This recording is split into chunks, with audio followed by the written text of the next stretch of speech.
30 Folgen, Hammer! 24 Angler, Yes! 4 Gruppen, No Schneider! 3 Zielfische, Alter, wie geil ist das? 1 Hauptgewinn und 1 Titel.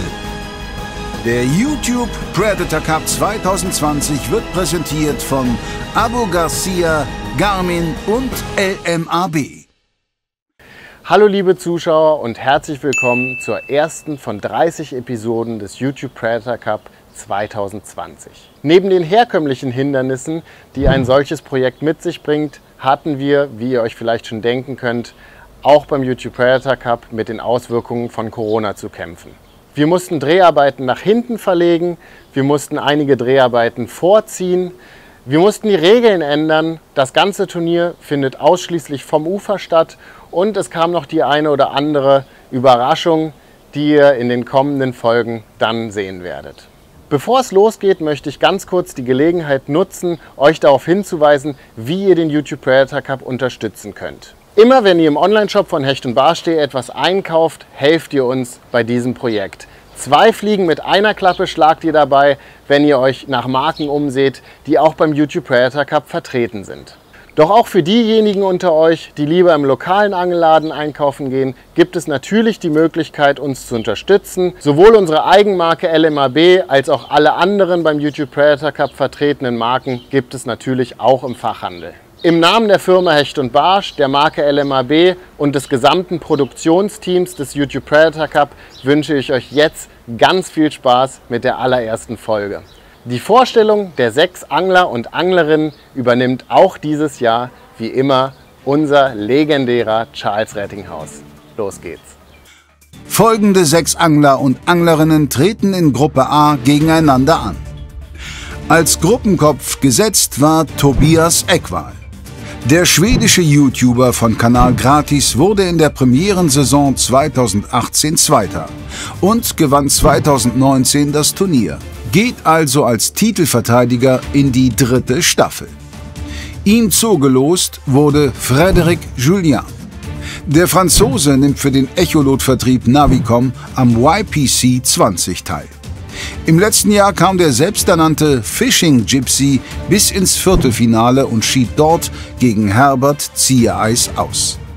Savage Gear Urgestein Christian Wienicke aus Hamburg war letztes Jahr schon mit 1,5 Beinen im Viertelfinale, doch verlor am Ende knapp gegen Daniel Andriani. Dieses Jahr will es der Großfischjäger unbedingt besser machen. Den 4-fachen französischen Meister Sylvain Legendre haben einige sicher schon in anderen Formaten und Turnieren als begnadeten Raubfischangler kennengelernt. Der Fox Rage Produktentwickler ist 2020 zum ersten Mal beim YouTube Predator Cup dabei. Österreich wird dieses Jahr von einer Anglerin vertreten, die an der Donau zu Hause ist, aber auch in den Turniergewässern schon viele große Fische gefangen hat. Sabrina Zorn nimmt für Salmo erstmals am Turnier teil. Komplettiert wird die Gruppe durch einen weiteren Neuling. LMAB-Teamangler Mike Kreuz fängt in seinen Heimgewässern jedes Jahr unzählige große Barsche und vor allem große Hechte. Heute betritt er erstmals die große YPC-Bühne. Das verwendete Tackle der 6 Angler könnt ihr bei Interesse in der Videobeschreibung nachlesen. Die 6 Angler ziehen jetzt alleine mit einem vom Organisator gestellten Kameramann los und haben 2 Tage lang jeweils 8 Stunden Bruttoangelzeit, um mit Kunstködern vom Ufer insgesamt 6 maßige Raubfische in die Wertung zu bringen. Um das Scoreboard komplett zu füllen, müssen sie dabei jeweils mindestens einen Barsch, einen Zander und einen Hecht landen. Bei den 3 Bonusfischen ist die Raubfischart variabel. Maßgeblich für die Punkte sind die Fischlängen in Zentimetern. Barsche werden mit 2, Zander mit 1,3 und Hechte mit 1 multipliziert. Wer einen Fisch wegen eines kaputten Vorfaches verliert, bekommt 20 Minuspunkte. An jedem der beiden Tage fischen 3 Teilnehmer in Zone A und 3 fischen in Zone B. Am ersten Tag sind Frédéric, Christian und Mike in A unterwegs. Tobias, Sylvain und Sabrina wurden Zone B zugelost. Am zweiten Tag wird dann getauscht. Die Teilnehmer können selbst auswählen, wann sie ihre 8 Stunden angeln möchten. Der frühestmögliche Anfangszeitpunkt ist 6:30 Uhr. Um 19 Uhr muss der Angeltag allerspätestens beendet sein. Die Uhr tickt ab dem ersten Wurf. Erstmals geht es im YouTube Predator Cup nicht nur um Ruhm und Ehre, sondern auch um einen richtig wertvollen Sachpreis. Die Firma Rheinland-Boote schenkt dem Gewinner des Turniers ein Pike Hunter 440. Dieses 4,35 Meter lange und 1,90 Meter breite selbstlänzende Angelboot, das in Deutschland konstruiert wurde, besteht zu 100% aus Aluminium. Alle Nähte sind geschweißt. Ausgestattet ist der Pike Hunter mit einem Garmin Striker Plus 9 SV Echolot, einem Mercury F25 Verbrennungsmotor und kommt auf einem Pega Euroliner SH750 Bootstrailer. Wir bedanken uns bei den genannten Firmen für dieses fabelhafte Angelboot im Gesamtwert von 17.500 €. Zuschauer, die sich für das komplette Regelwerk interessieren, finden einen Link in der Videobeschreibung. Der Modus in der Gruppenphase ist knallhart. Nur die beiden Angler und Anglerinnen mit den meisten Punkten kommen ins Viertelfinale. Los geht's!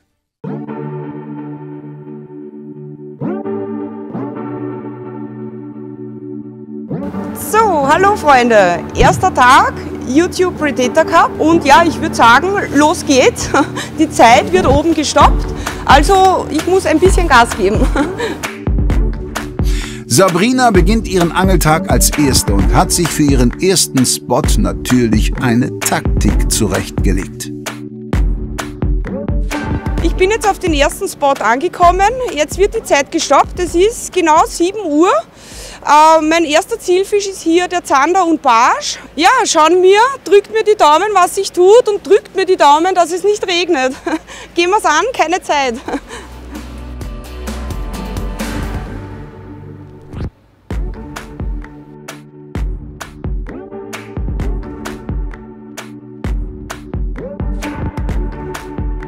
So, hier ist nichts passiert, ich gehe mal schnell weiter.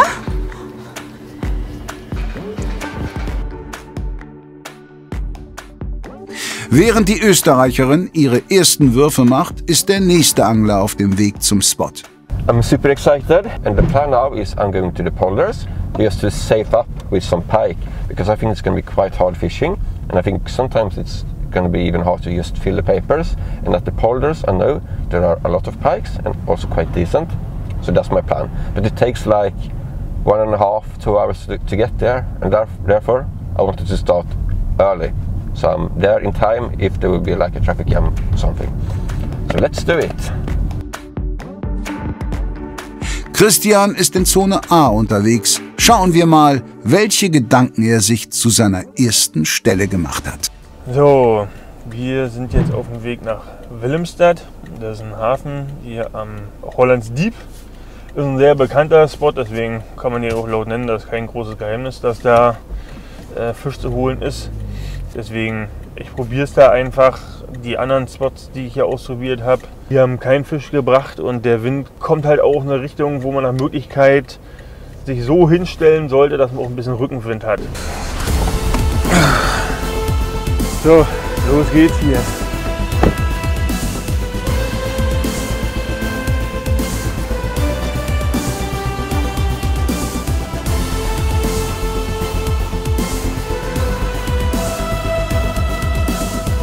Ja, an der Stelle ist es ziemlich hoch und von daher super wichtig.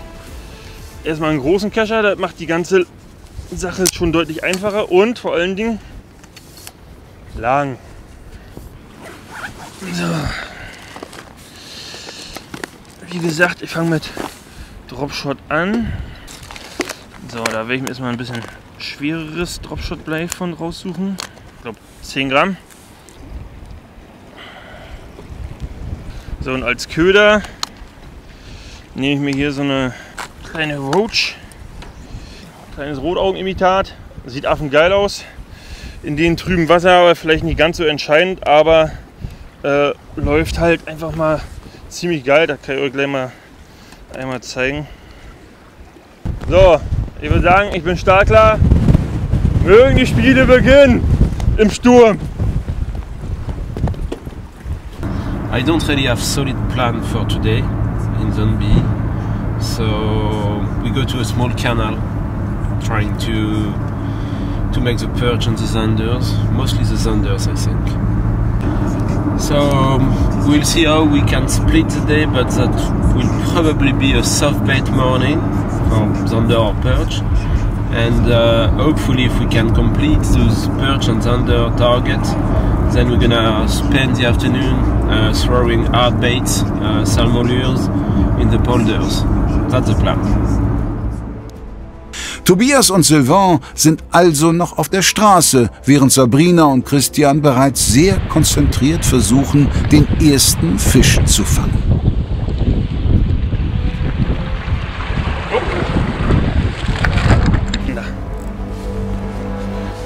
Der Weg zum Kescher ist noch weit. Nicht ins Holz, nicht ins Holz.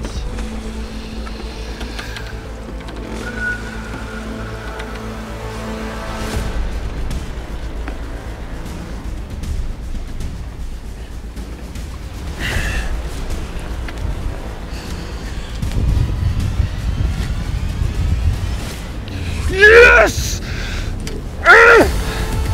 Oh! Oh, da fällt er erst mit der Druck ab. What the fuck, das war so ein weiter Weg, mein Herz gerade. Bum, bum, bum, bum, bum. Damn! Yes! So, hier ist natürlich auch windig und jetzt ein bisschen Chaos. Ich muss erstmal irgendwie alles hier so ein bisschen regeln, dass hier nichts passiert. So, ich mache mal einmal kurz einfach so, dass der Board nass ist. So, und seid mir nicht böse, ich messe ihn jetzt so im Kescher, weil ich schon ein bisschen Schiss habe, dass der hier mir vom Board springt. Und bei Hassan wäre das ja schon mal damals fast passiert. Oh, nee, Quatsch, ihm ist sogar einer vom Board runtergesprungen. Und jeder Fisch zählt heute, da habe ich keine Lust drauf. So, er liegt vorne schön an. So, jeder Zentimeter zählt, das sind 53. Ne? Oder warte mal, ich kriege sogar höher. Guck mal, jetzt geht er sogar rüber. Über die 0,5. Da ist er 54. Siehst du das? Kein Riese, aber mein erster Fisch. Da fällt einem so ein Stein vom Herzen. Geil. Richtig, richtig geil. So, der darf zurück. Ciao, Baby. Yes! 54 Zentimeter. Den ersten Fisch des Turniers fängt Christian Wienecke. Er geht mit diesem Zander logischerweise in Führung. So, wir haben so eine WhatsApp-Gruppe, wo wir die Fänge hochladen. Und wie es aussieht, habe ich sogar den ersten Fisch des Tages. Ich freue mich richtig geil, richtig doll. Und ja, jetzt will ich natürlich erstmal zu dem Spot zurück, wo der eben kam. Von der Größe sind meistens immer mehrere unterwegs und vielleicht kann ich ja direkt noch einen abgreifen. Ich habe gerade gesehen, Christian hat einen Zander gefangen. Macht mich nicht so nervös, ich bleibe einfach dran und ja, weiter geht's.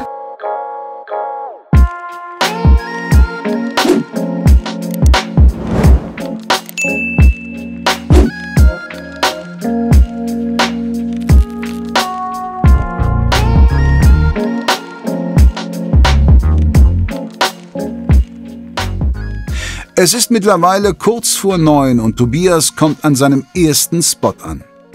Er hat es zunächst auf Hechte abgesehen.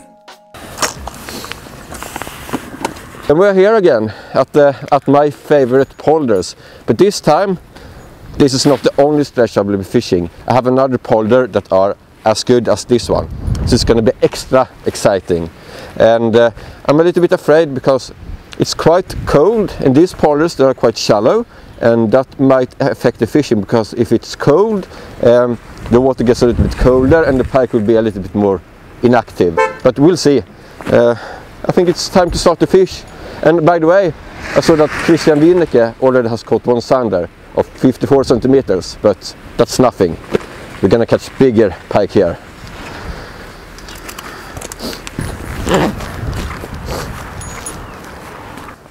This is like the 7th time I'm fishing this spot, and I've learned that all the big ones has only been caught in like a small area. So I will leave the smaller fish behind and just go straight to the big fish spot. And as usual, I'm gonna start with a spinnerbait, and as a trailer I'm gonna use the M-War Monkey Shad, and it's been working great. It's a little bit cheaper lure, so it's perfect to use as a trailer. But hey, let's start it! First cast of YouTube Predator Cup 2020.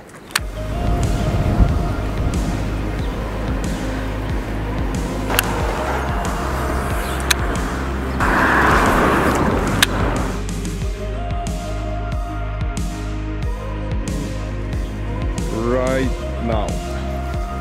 Quasi zeitgleich greift auch Sylvain ins Rennen ein. Es dauert bei ihm nicht lang bis zum ersten Fischkontakt.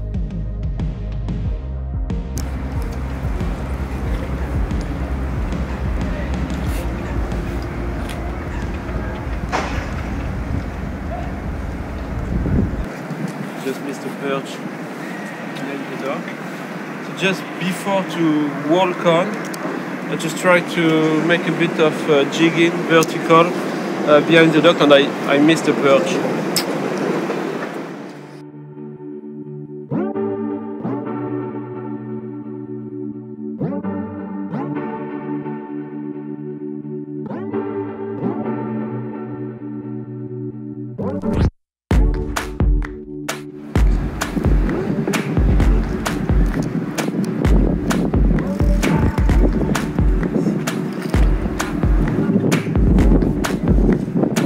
Very little one, very nice, but I'm hoping for a bigger one. Go and get your mama.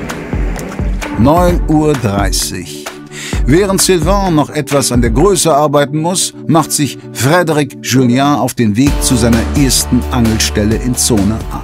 So let's go. Late start today. I don't want to fish too close from the morning.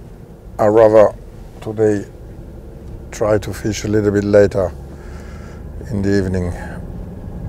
And now at 9 o'clock it was high tide on the lake we go and fish. So I want to see what I can do with the tide coming down. Today we go for zander and perch. If the plan goes well, tomorrow we go for pike only. So during training I get some difficulties finding the zander, so I'm gonna spend the day today trying to catch a few, so tomorrow I can concentrate on pike and getting numbers and big ones as pike. So we just arrived at the spot. I'm gonna get the lures and rods ready. We're gonna fish. This spot is a little bit protected. All the wind is pushing the waves towards the shoreline, but the jetty, the edge area is protecting this bay. So we're gonna fish a little bit more shallow waters and protected. Let's see.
Let's do it. First cast.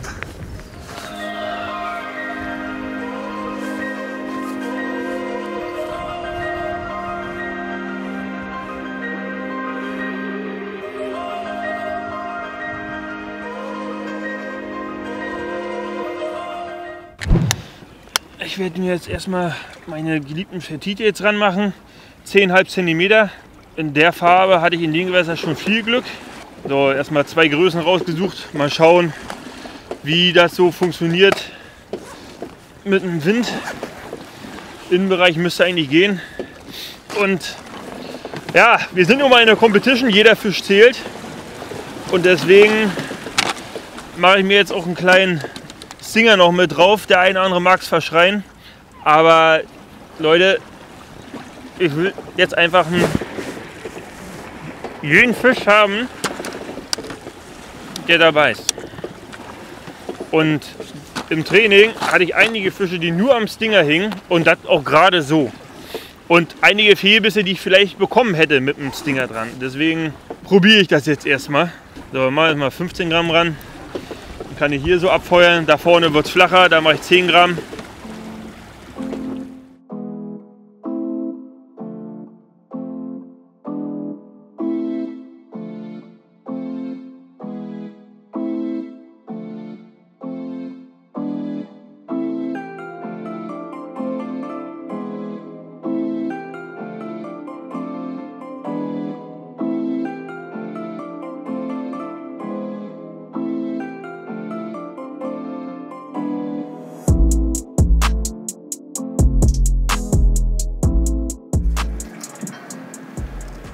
Smaller and smaller. Baby's under again. So I'll switch to 11 centimeter. Sylvain fängt zwar Fische, allerdings haben diese noch nicht die benötigte Größe, weshalb er nun mit einem etwas größeren Slick Shad in 11 statt in 9 cm weiterfischt. Seine Kontrahentin Sabrina greift derweil zu drastischeren Maßnahmen. Der erste Spotwechsel steht an. Jetzt fahre ich auf den Barschplatz. Ich hoffe, dass ich mich dort nicht auch verzocke. Und los geht's. Ich habe eine weite Strecke zu fahren. Keine Zeit verbrodeln.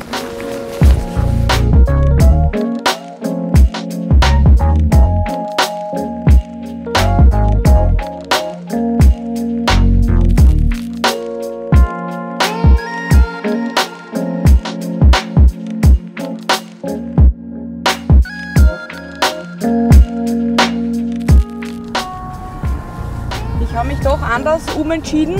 Wir fahren jetzt auf einen Hechtplatz. Ich weiß nicht, ich glaube, die Barsche wollen heute nicht so richtig. Wir fahren jetzt auf einen Boulder, der ist auch nicht so weit entfernt. Versuche dort mein Glück und vielleicht tut sich was und dann versuche ich es doch noch auf meine Barsche.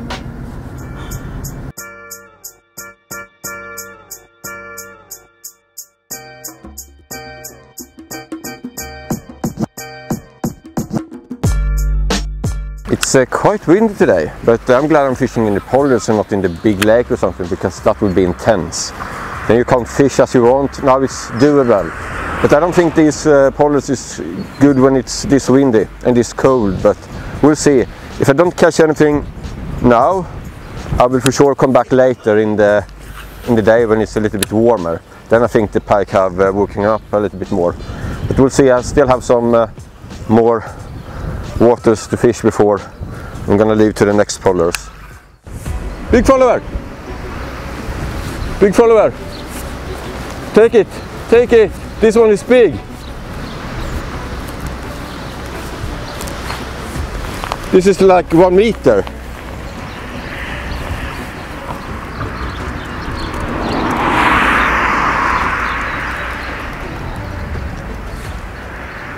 That was a huge pike following.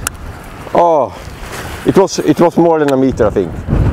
This was the biggest pike I've seen in these polders. It was over 1 meter for sure. Just following really slow, because something is off now, and I think it's because of the cold weather and the wind. They don't want to bite at the moment. Maybe I have to come back here later. But that was a big one. would really like to have caught that one. Yeah, in the stove, on the corner of my road. I should've took the boat. Yeah, I could've took the boat. Yeah, I'll be in a fuss. All my friends going up.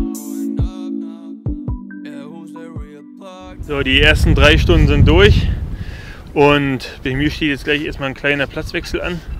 Wir werden jetzt gleich darüber gehen. Ich habe mal die Gruppe gecheckt, also nach wie vor habe ich bis jetzt den einzigen Fisch.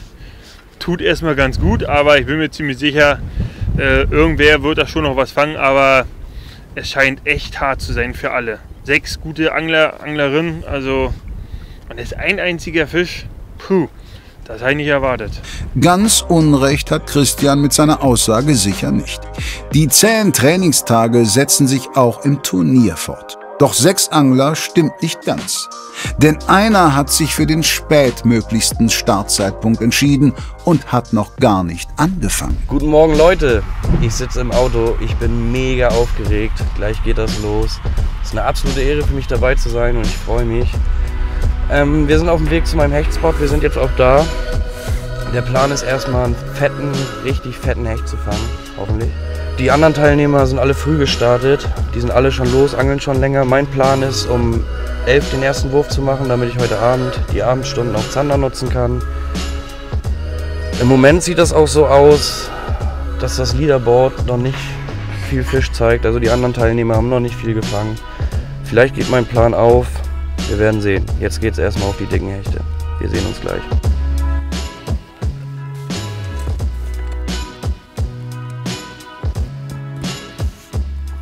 Leute, ich bin aufgeregt.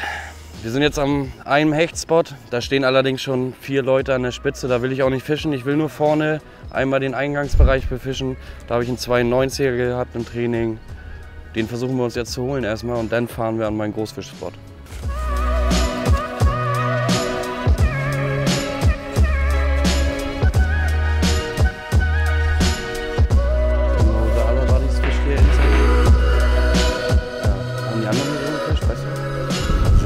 Knallt.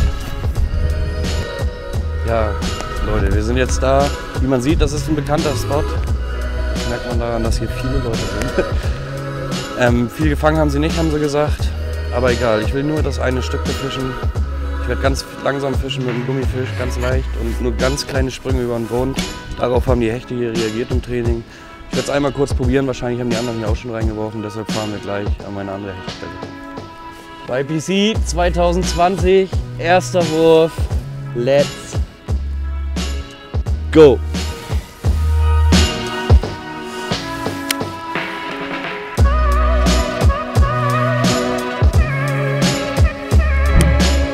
Am Hechtspot angekommen, die Sonne scheint, da darf es ruhig ein bisschen glitzern.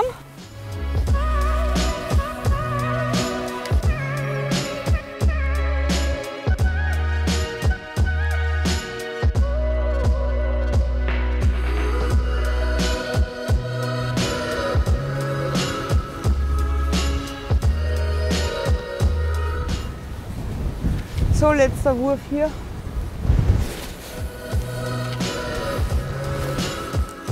Nee, gehen wir weiter. So, also wir haben jetzt noch eine halbe Stunde auf dem Barschplatz. Ich glaube, ich breche ab. Die Hechte wollen mich nicht. Ich muss mich jetzt sehr beeilen und jetzt geht's ab zum Barschspot. Meine letzte Anlaufstelle. Ja, schauen wir mal, was sich tut.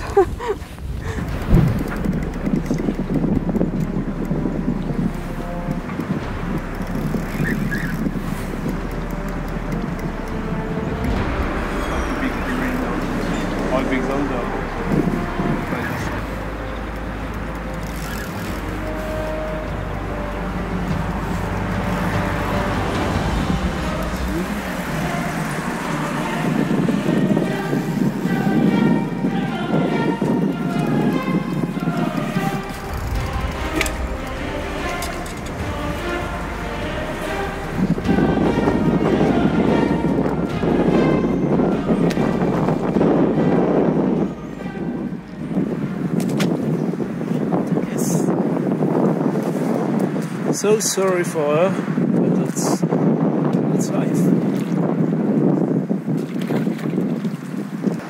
I felt it wasn't a bite, but I didn't strike because I felt the fish in the line. But even with no strike, I got on the side. So, well, that's a bit. Sylvain ist nicht glücklich mit der Stelle und möchte eigentlich lieber an den Poldern Hechte angeln. Doch dann taucht Tobi am selben Spot auf und berichtet von seiner mageren Ausbeute an den Poldern.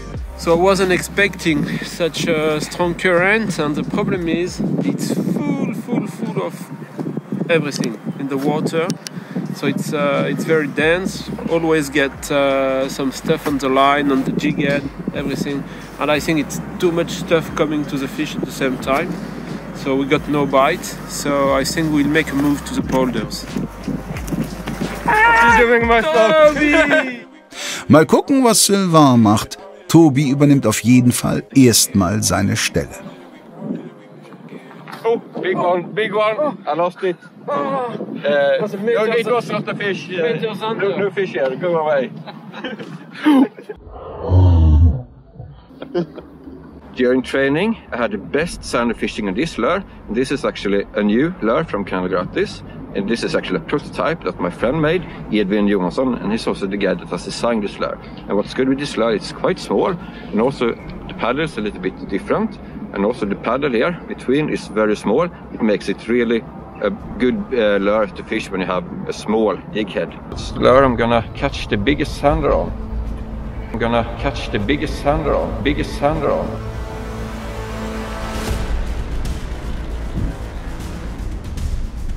Fish on!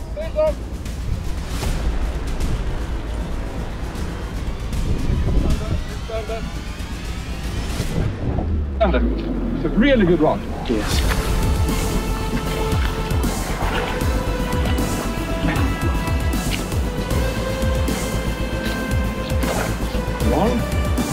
Come on. It's a really nice one. Yes! This is a huge one. This is a massive one. Sylvain, you should have never left the spot. It's good for the big sanders. As you can see, he took on the monkey brute. I think it was the second cast with it. Works really good. Let's see how long it is. Look, it's 80 centimeter. It's 79.5. That means it's 80 centimeters. I'm super happy to catching this sander when it's this low fishing. Now I just need to go back to the polders and catching some pike as well. But I'm gonna keep on hammering on this spot and letting this sander back because there might be more. 80 Zentimeter. Der Titelverteidiger macht genau das, was von ihm erwartet wird. Große Fische fangen. Dieser Traumzander bringt Tobi nicht nur die Tabellenführung, er bricht auch einen YouTube Predator Cup Rekord. Die bisherige Bestmarke für YPC-Zander lag bei 74 cm und wurde von Dustin Schöne gehalten. Gone. Yeah, Tobi. Dieser Traumfisch wird natürlich auch von seinen Kontrahenten schnell registriert. Holy moly. Fuck. Since this morning I was okay. The Savage Gear guy, Christian, got 70 points. Now Toby is in the lead with 80 centimeters under. That's over 100 points. Fucking hell. Yeah. But if you catch one, I can catch one. That's for sure. So really exciting new this year for Berkeley is the Sneak Shed.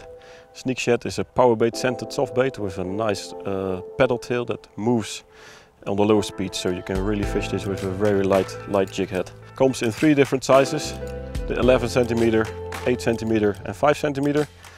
10 different beautiful catching colors, really lifelike action and a really beautiful shape in the water. So go check them out.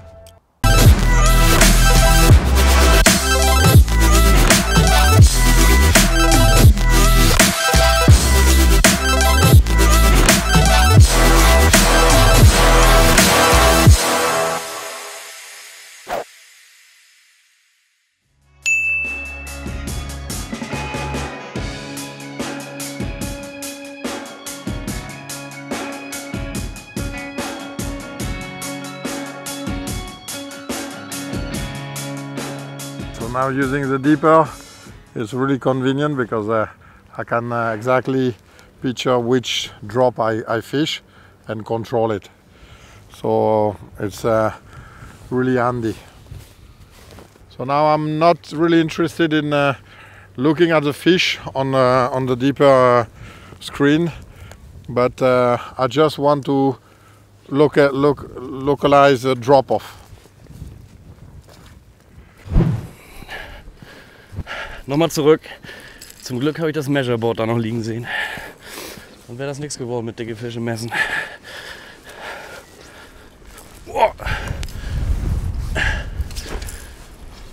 Und die Filzsoße extrem geil auf Steine, aber auf diesem Schlamm lebensgefährlich.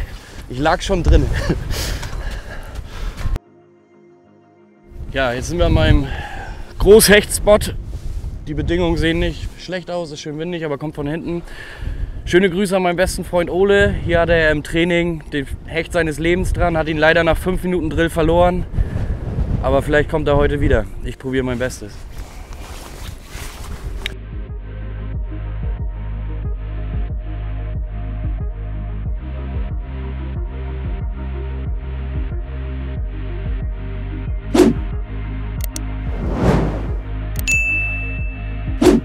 Sabrina fischt hochkonzentriert ihre Angelplätze ab. Allerdings macht sie an jeder Stelle nur ein paar Würfe und geht dann weiter, um möglichst viel Fläche zu machen. Christian ist derweil an seinem zweiten Spot des Tages angelangt. Wir sind jetzt hier an der Stelle, wo ich gestern einen schönen Hecht gefangen habe. Und gestern hat er Fertite Motoröl gefressen. Sollte der hier noch stehen, glaube ich nicht, dass er den gleichen Köder wieder nimmt. Deswegen nehme ich da was anderes. Und zwar habe ich das schon mal vorbereitet. Ein Rieel. Und wir haben Sonne. Das Wasser ist was relativ trüb, aber wenn so ein bisschen Licht dann darauf fällt, auf dieses Glitzernde von dem Aal, das ist eigentlich immer tödlich. Nach dem Spot werde ich wieder Motoröl ranmachen, Fertite. Aber ich hoffe, dass der Fisch von gestern hier noch steht. Ich ärgere mich fast ein bisschen, dass ich den gestern gefangen habe, aber ich musste halt einfach wissen, ob die Hechte hier sind und ja, dass sie dann halt auch Bock haben. Und gestern jedenfalls, da lief das.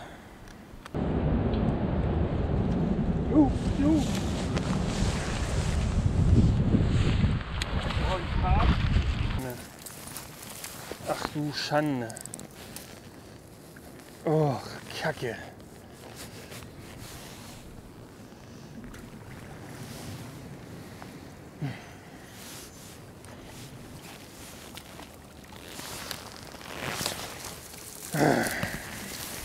Nicht, was ich wollte, aber ein ganz schön großer Fisch ist er trotzdem. Boah.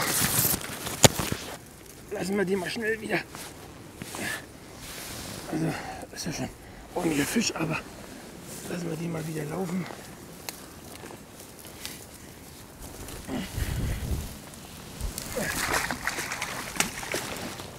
Mann. Läuft gerade überhaupt nicht. Ich dachte, ich habe die Endmutti dran. Die Mutti. Und jetzt ein Karpfen.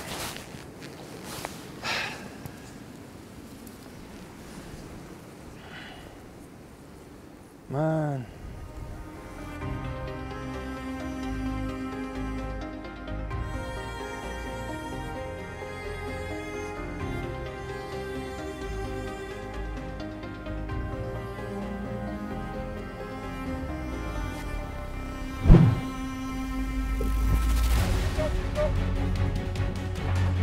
Good one.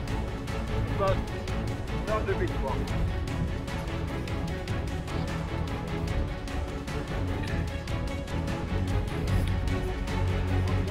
Yeah, it was a really good one. Yeah. Come on. Yes. Lovely. And I really like this color when fishing for sander. Time to see how long it is. If I would guess, is 65 centimeters. So that's a really good one. No, it's not that long. Well, it's long, but it's not as long as I thought. It's 61. Yeah, 61 centimeters. It's perfect. Der dritte maßige Fisch des Tages und schon der zweite für den Schweden. 61 cm Zander bringen dem Schweden 79,3 Punkte und es dauert keine 5 Minuten, da rappelt es schon wieder. Ein kurzer Drill, ein kleiner Fisch, doch auch der könnte wieder Punkte bringen. Insane fishing. My third Zander. And I'm not sure. This is like on the limit. It could be approved, it could be not be approved. Let's see. It's approved actually. If I squeeze, it's 43 centimeters. Here you go. Bye bye. I just need one more Zander, then I don't need to catch anymore. But I would like to upgrade that one because it was quite small. But 2 more decent Zander and I'm off to the polders again. Während Fred seinem Spot weiterhin treu bleibt, hat Sylvain natürlich auch über den Chat mitbekommen, dass Tobias an genau der Stelle Zander fängt, an der er vor kurzem noch gewesen ist. Er kehrt also zurück und fischt nun mit Tobi Seite an Seite, was sich auch schnell als die richtige Entscheidung herausstellen soll. Ein 50er Zander, der sich den 11 cm langen Slickshot von Sylvain einverleibt hatte, bringt dem Franzosen 65 Punkte. Er liegt damit hinter Tobias und Christian auf Platz 3. Was machen eigentlich die Hechte bei Mike und Christian in Zone A?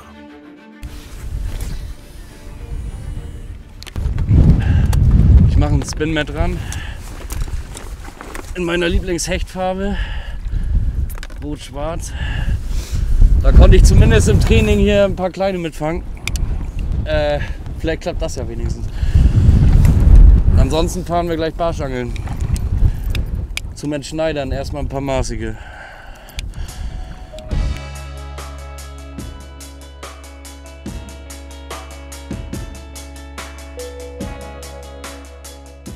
Im Moment läuft es irgendwie überhaupt nicht. Jedenfalls nicht so, wie ich mir das gewünscht habe. Und vielleicht muss man die Hechte auch ein bisschen provozieren. Das Wasser auch trüb, so, da muss man alle Mittel ergreifen, die irgendwie möglich sind. Und jetzt werde ich mal meinem Titer hier noch eine Rassel verpassen. Dafür mache ich erstmal so ein Loch quasi hier im Afterbereich. Da habe ich nämlich hier so ein Rasselset und davon drücke ich jetzt einfach eine in dieses Loch. So hören die Hechte dann vom Weiten so ein bisschen, okay, da kommt was. Das hat mir schon oft Glück gebracht und quasi als Game Changer. Also ich kann dir mal zeigen, ich drücke das jetzt hier einfach nur so rein. So, bis die ganz weg ist. So, und vielleicht kann man das jetzt so hören. Ja, hoffentlich bringt mir das den entscheidenden Punkt, damit er ein Hecht zuschlägt hier in der trüben Brühe.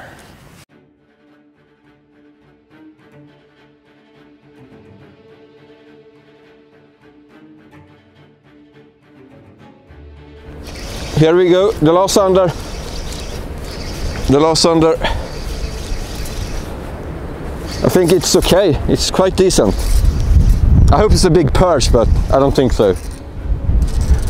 Let's see, let's see. It's okay, Zander. Yep. Now I feel with the paper with Zanders. Good job. Thank you. Thank you. Maybe, I'm thinking if I should stay and try to upgrade the smallest one, because that one was really small. Because I don't want to leave all the Zanders for Sylvain. Yeah. Monkey brute. I was fishing with the flat nose, no contact, changed back to this one, and I think it was the second cast or something. Let's see how long it is. And it is 52 centimeters. So it's nice.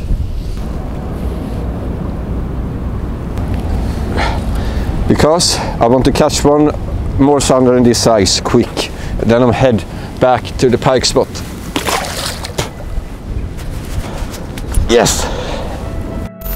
Der 4. Zander für Tobias. Eigentlich könnte er sich nun Hechten und Barschen widmen, denn er hat seinen Pflichtzander und auch 3 Bonusfische. Doch verständlich, dass er bei der aktuellen Bissfrequenz darauf setzt, an dieser Stelle noch einen besseren Fisch zu bekommen und seinen 43er Zander zu verbessern. Und nur wenige Würfe später hat er den nächsten Fisch im Drill. Oh, wow.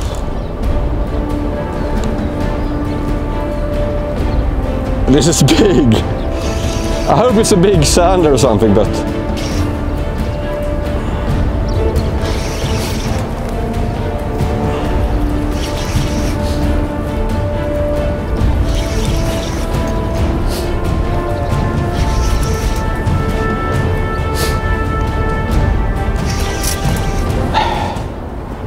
This one is heavy. So, ich habe jetzt ja auch mal ins Fernsehen geschafft wieder.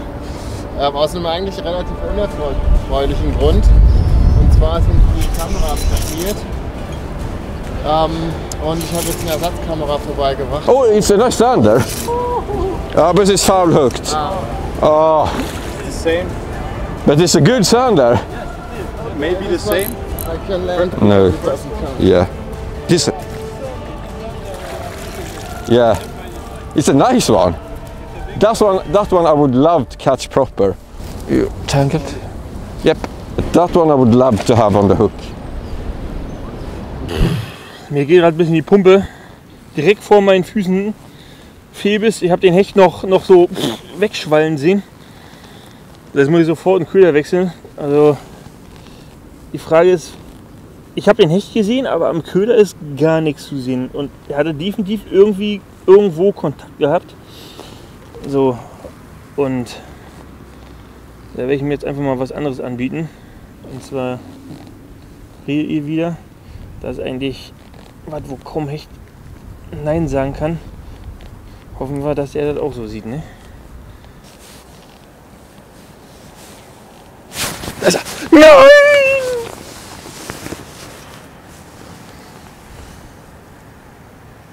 Scheiße!